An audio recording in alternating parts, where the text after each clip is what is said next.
I'm here with the chair of the National Railfuture Conference, Stephen Brookes MBE, Rail Sept champion for the Minister for Disabled People. The conference is entitled Every Passenger Matters, Inclusion and Accessibility for Passengers Using the Rail Network.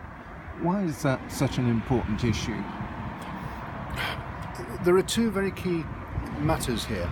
One of them, of course, is that disabled people have a social place and a lot of disabled people work and do need public transport. But the other key factor is that the rail companies cannot afford to ignore disabled people. We have an annual spend of £250 billion. Now, if the rail companies think they're doing us a favour by allowing us on their trains, well, no, they're not.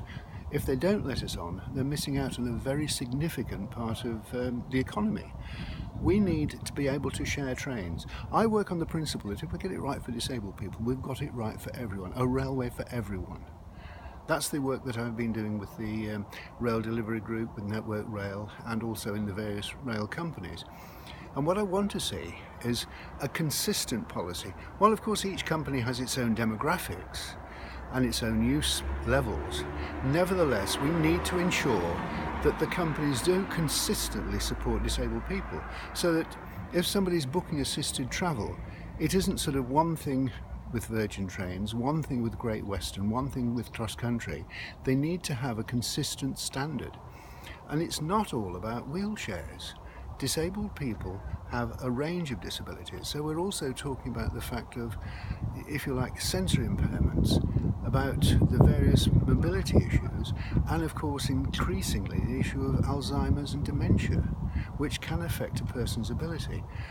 I want also to see the rail companies start to reckon that, as well as Plan A, if everything's okay, they've got a consistent recovery plan, Plan B.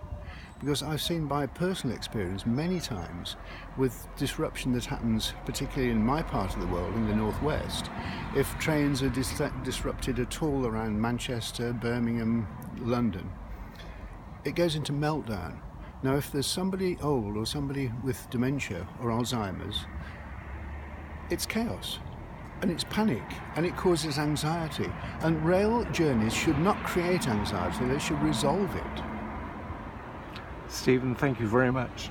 Wish the Railfuture National Conference a very interesting day. It sounds as if it will be. Thank you.